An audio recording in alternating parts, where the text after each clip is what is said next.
بسم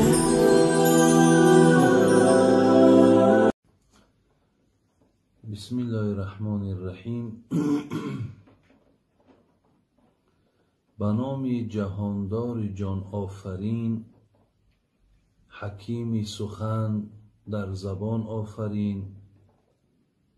سپاس و حمد به حد مر خدا را، که صنعش در وجود آورد ما را. هر دم از ما صد درود و صد سلام، بر رسول و آل و اصحابش تمام. اللهم صل علی محمد و علی آل محمد.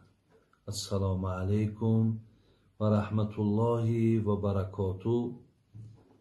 برادران و پدران و مادران و خواهران بسیار گرامی،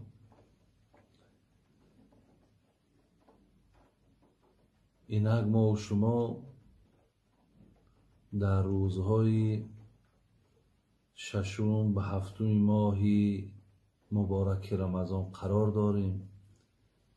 یکایک شما را به این روزهای خیلی خیلی مبارک، دهه رحمت، تبریک و تهنیت میگویم و از خدای مهربان دعا هم این است که این روزهای را که شما روزه می‌دارین و درگاهش مقبول گردانه و در عوض این ماه رمضان که شما بسیار خواهش ها و تمنیات های زیادی دارین، چه در دنیا چه در آخرت، الله مهربان از شما قبول بگرداند. و الله مهربان دعامون همین است که خداوند تا آخر این ماه هر کسی که بی درد هست، خداوند همچنان بی درد نگهش دارد و کسانی که درمند هستند، خداوند اونها را شفای کامل دهد. اونهایی که از ما و شما بودند، گذشته روزه داشتند، امسال زیر خاک هستند، خداوند رحمت و مغفرتشان گرداند. و از الله مهربان خواهان هستم که برادران و خواهرانی که از ما در مهاجرت هستند، در غربت هستند، خداوند سفرهاتون به خیر و مبارک گردانه. و از خدای مهربان خواهان هستم که خداوند این وبا، این دردی که تمام عالم در یک گرداب، در یک سرگردانی مبتلا کرده است، الله مهربان این مشکلات از بالای جمیع مردم بردار. و خدای مهربان به سوی تو توبه میکنیم، طلب مغفرت میکنیم و از تو خواهش میکنیم، تولا میکنیم، زاره میکنیم که هرچی باشدم این از حاصل دستهای ما بود. خدای مهربان خواهش ما بندگانت این است که این مشکلات از بالای بندگان دور بگردان. و خدایا در عوض این بر بالای جمیع مردم روی عالم، علاوه خصوص این تاجیکستان ما، برکات و خیر و نیکی‌هات خدای مهربان نازل بفرما. و الله مهربان در این روزهایی که قبول دعای بنده مؤمن است، خدایا این ملک‌های ما را همیشه خوب، همیشه نیک، از جمیع گزندها، از جمیع آفتها، از جمیع مشکلاتها خدای مهربان نگه بدار. و جمیع بندگانی که در آبادی این جمهوری عزیز ما دست دارند، حرکت دارند، گفتگوها دارند، پیشنیادها دارند، نیتهای نیک دارند، خدا جمع شما در پناه رحمت و عصمتت نگهبان باشید. برادران عزیز و گرامی، میاییم به سر آن سوال هایی که تا امروز بر من رسید. پیش از آنی که من این سوال ها را برای شما جواب گردانم، بسیار برای خودم ضرور دانستم که یک حدیثی را از پیامبر نازنین خوانم و معناش به سمع شما رسانم، تا که انشاءالله کسانی از این شنیدگی ها بهره برداره، کسانی که از این شنیدگی ها انشاءالله کمر همت بنده تا از مکافاتی که در این حدیث پیامبر آمده است برخوردار گردد. بسم الله الرحمن الرحیم. عن ابن عمر رضی الله عنهما ان رسول الله صلی الله علیه و سلم قال: المسلم اخو المسلم لا يظلموه ولا يسلموه من كان في حاجة أخيه كان الله في حاجته ومن فرج عن مسلم كربة فرج الله عنها بها كربة من كرب يوم القيامة ومن ستر مسلما ستره الله يوم القيامة. متفق علیه.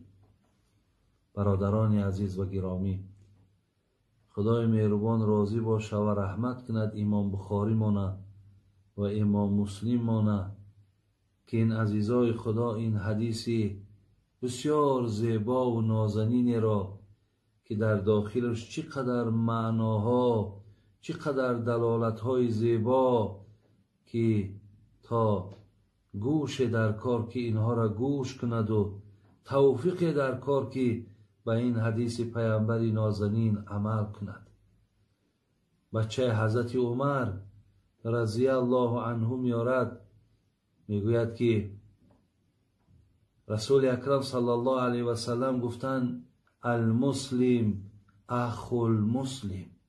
مسلمان، برادران عزیز، برادر مسلمان است، نابسته از منطقه هاشون، نابسته از جای زیستشان، نابسته از رنگ و نابسته از محلهاشان و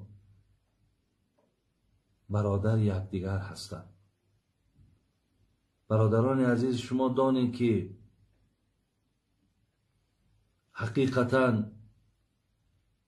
وقتی که میگویم مسلمان برادر مسلمان هست، این بسیار یک معنای بلندی را در بر میگیرد که مسلمان برادر مسلمان هست. معنای برادری یعنی در پهلوی یکدیگر ایستادن، دست یکدیگر را گرفتن، در حق یکدیگر همیشه غمخوار بودن، پشتیبانی از یکدیگر کردن، این را میگویند معنای برادری. در دام حدیث گوش میاندازیم: لا یظلمو ولا یسلمو. وقتی که شما با یکدیگر برادر باشین، هیچگاه در حق یکدیگر ظلم نکنین، هیچ وقت یکدیگر را تحقیر نکنین، هیچ وقت یکدیگر را در دشمنها تسلیم نسازین. من کان فی حاجت اخیه کان الله فی حاجته. پیامبر نازنین گفت اگر کدام از مسلمان حاجت یک مسلمان دیگر را برآورده میکنه، بین وقتی نیاز او را، حاجت او را، ضرورت او را وقتی برآورده میکنه، الله چی میگه؟ کان الله فی حاجتی. خدا میگه من در برآوردن حاجت تو تیار هستم. یعنی اگر تو حاجت برار بندگان من باشی، اگر تو دست به یاردم بندگان من دراز کنی، الله میگوید که حاجتهای تو را من خود میبرارم. دست کمک و دست هر چیزی که باشد، خواهشی که تو داری، الله میگد من به سوی تو دست ما دراز میکنم. در دوام حدیث میخوانیم و من فرج عن مسلم کربتا فرج الله عنه بها کربتا من کرب یوم القیامه. میگه هرگاهی که اگر در یک مشکلات، در یک سختی برادرای شما مبتلا شدن و شما همون حالتی که اونها مبتلای این مشکلات شدن شما این برای رفع کردن، برای دفع کردن این مشکلات، وقتی که کمر همت میبندین، وقتی که این حالت از برادرتون دور میگردانین، خداوند میگد من مشکلات هایی که در روز قیامت هست، سختی هایی که در روز قیامت هست، که عزیزان خدا میگفتن قیامت به نهایت روزی سخت است، زبیم او فلک ها لخت لخت است، قدی نیزه فرایت قرص خورشید، بجوشد مغز سرها لرزه چون بید. آن روزی هست که بجز الله مهربان دیگر ما هیچ پناهگاهی نداریم. خدا میگد هر کسی در دنیا مشکلات یکدیگر وقتی که برطرف میکنن، من مشکلات های روز قیامت از بین میبرم. یعنی تو نفری میشوی که در قیامت دیگر مشکلات نداری. در دوام حدیث پیامبر گفتند من ستر مسلما ستره الله یوم القیامه. اگر کدام مسلمان عیب یک برادر مسلمانش را میپوشاند، الله مهربان گفت هر عیبی که در تو هست، هر خجالتی که تو در دنیا، هر شرمندگی که در دنیا کردی، همه اینها را من روز قیامت ستر میکنم، همه اینها را من روز قیامت میپوشانم. یعنی در چشم خلایق این شرمندگی ها و این خطاها و این لغزش های تو را هیچگاه در چشم مردم نشان نمیتون. برادران عزیز و گرامی، انشاءالله من فکر میکنم که آنچه در داخل این حدیث گفته شده بود من برای شما با یک طریق ساده و یک طریق فهما انشاءالله به گوشی هر کدام شما رسانیدم. برادران عزیز و گرامی، خدا رحمت کند. عزیزان ما را میگفتند خواهی چو خلیل کعبه بنیاد کنی، آن را به نماز و روزه آباد کنی، روز 2000 بنده آزاد کنی، زان به نبود که خاطر شاد کنی. برادران عزیز، ببینین هیچ عملهایی که در ابتدا بیان میکند شاعر، هیچ کدام این با دل را به دست گرفتن، دل را خرسند کردن، برادرای عزیز در ثواب برابر شدن میتونند. زین لحاظ شما حرکت کنین برادران عزیز که از این ثواب خداتان دور نگردانه. همیشه با برادرای مسلمان هاتون مهر ورزین، محبت کنین، یکدیگرهاشون دست یکدیگرهاتون گیرین. من در برنامه اینترنت نگاه کردم برادرای عزیز، از برنامه های اخبارهایی که از روسیه صدا می دادن، از تاجیکستان ما، از مردم تاجیک ما تعریف کردن. همون برنده هایی که اخبارهای روسی را میبرن، اونها تعریف کردن که ما در دستگیری مردم تاجیک در تاجیک یا در غیر دیگر ملت ها، حتی روس ها را من دیدم که شما یاردم میکنین که این کار شما بهترین کار است. حتی برنده های همون گویم اخبارهای روسی از شما تعریف کردن که این مردم، این ملت حقیقتا مقصد در خیر کردن، در صرف کردن بسیار مردم بغیرت بوده است. خوش به حالتان برادران عزیز که وقتی که انشاءالله شما که در پیش خدا که عزت دارین، در پیش خدا که انشاءالله مرتبه و مقام دارین، در زبان مثال مخلوقاشم شما را مقصد به خوبی و به نیکی یاد میکنند. الله مهربان توفیقاتون زیاد کند و الله مهربان در پناه رحمتش همتون نگهبان باشد و این روزها حقیقتا روز دستگیری هست. روزی هست برادرای عزیز که انشاءالله از خدا امید است این روزها میگذرد، ولی شما بسیار یک اجر و پاداش بزرگی را به دست میارید. و همیشه یک دعایی که همو برادر در حق تو میکند، خدا خواهد جای این هزاری صرف میکنی به صدها به هزارها انشاءالله برابر میشد، هم از مال دنیا، هم از اجر، هم از مغفرت گناه، از همه جهت تو انشاءالله برد میکنی. میاییم به سر سوال ها. بابای حاجی میرزا گوید که کسی که در دستش نام الله را می نویسد چی حکم دارد؟ آیا این جایز است؟ برادرای عزیز و گرامی، نویساندن نابسته خواه نام الله را می نویسد، خواه نام خودش می نویسد، خواه نام پدرش می نویسد، خواه نام مادرش می نویسد، فرقی ندارد. همین نوشتجات در همین بدنهای ما و شما برادران عزیز هیچگاه جایز هم نیست، درست هم نیست. حتی در حدیث خواندم که 4 نفر پیامبر نازنین گفت از رحمت خدا دور است. یکیش همون کسی است که نوشتجات در بدنش دارد.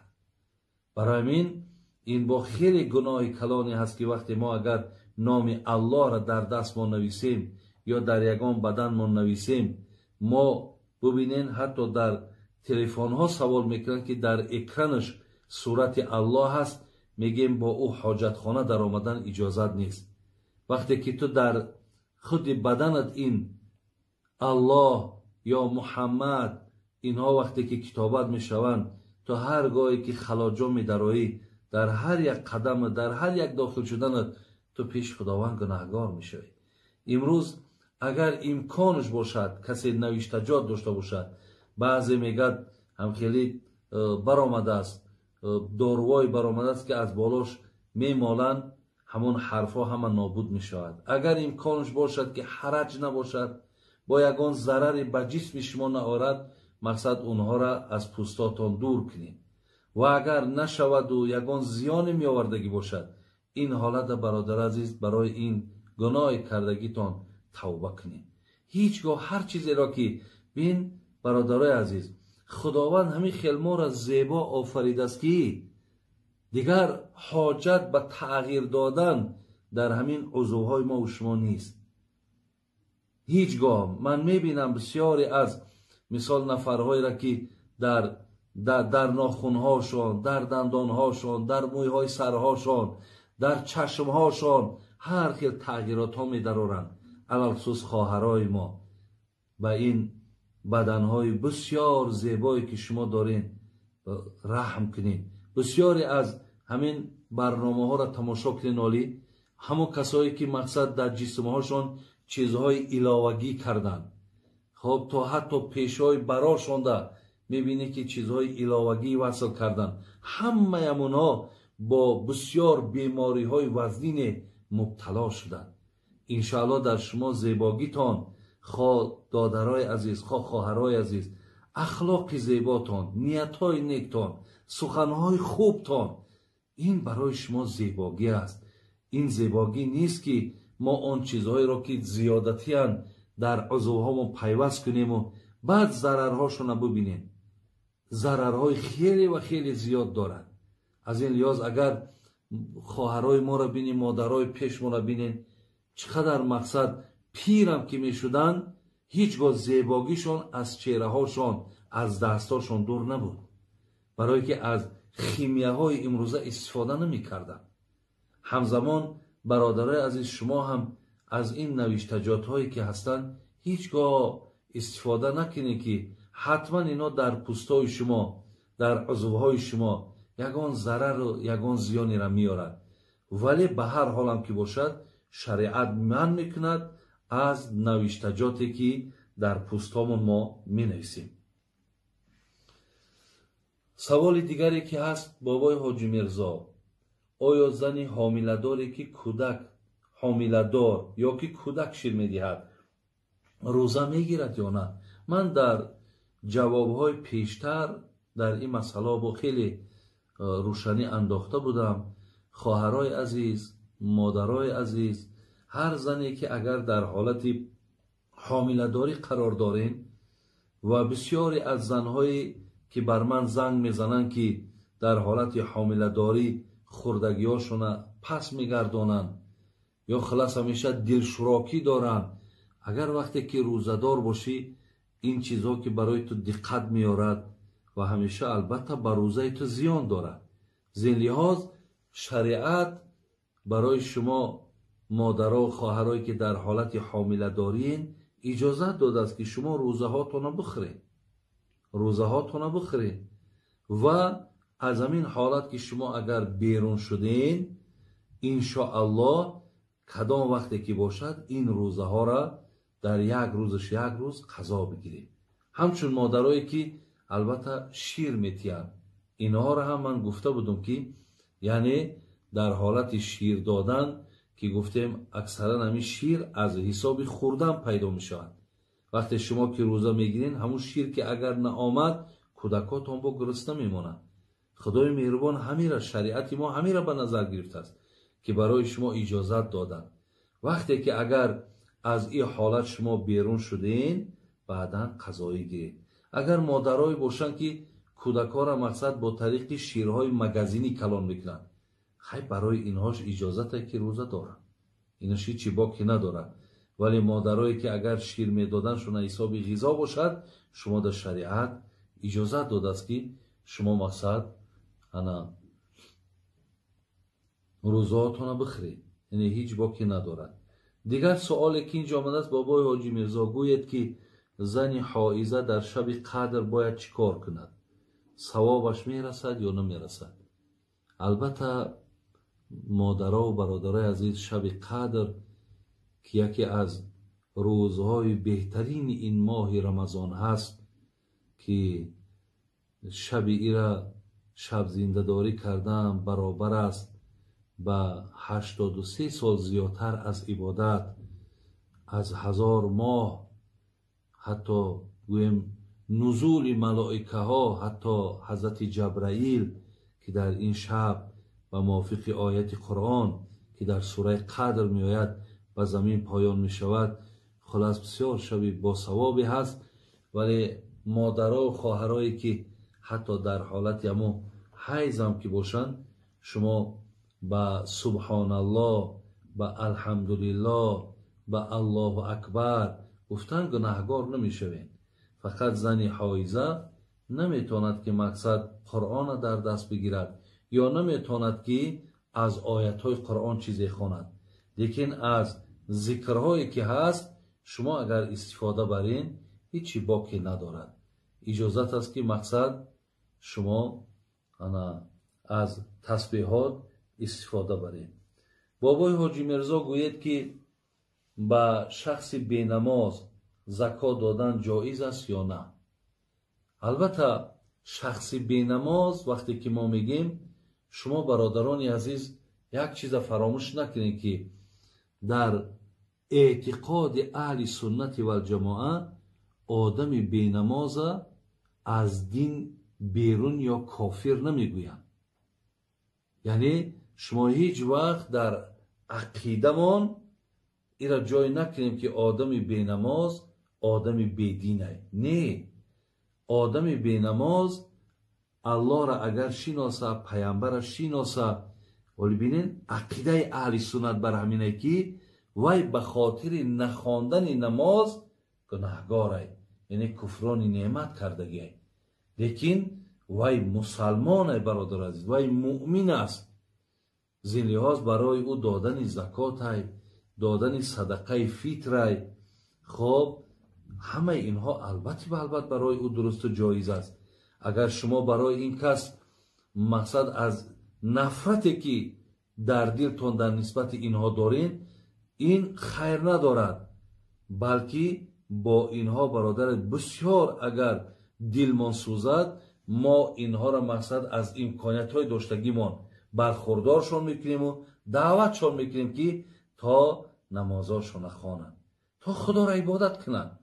انشاءالله با این دلالت ها و با این دستگیری های ما خدا خواهد او با میل به نمازم پیدا میکند. و اخلاص به نماز هم پیدا میکنند. خدای مهربان همه شما را نگهبان باشد. من انشاءالله با یک قسمت سوال هایی که باز در پیش دارم باز برای شما انشاءالله اینوش جواب میگردانم و چگونه که در ابتدا من دعا کردم بازم از خدای مهربان خواهم می‌وستم که خدای مهربان هر یک تمنیات و مقصودهایی کردم با فضل کرمت حاصل بگردانم و در آخر خدا همه شما را در پناه رحمتش نگهبان باشد.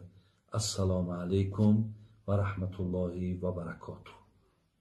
برادران عزیز، ثبت‌های نوی حاجی میرزا را هر روز سه‌شنبه و جمعه میتوانید از کانال نور تв тамошо кунед. ссилкаи канал дар описанияи видео дар омада обуна шавед ва интизори видеоҳои нав ба нави устод ҳоҷи мирзо бошед.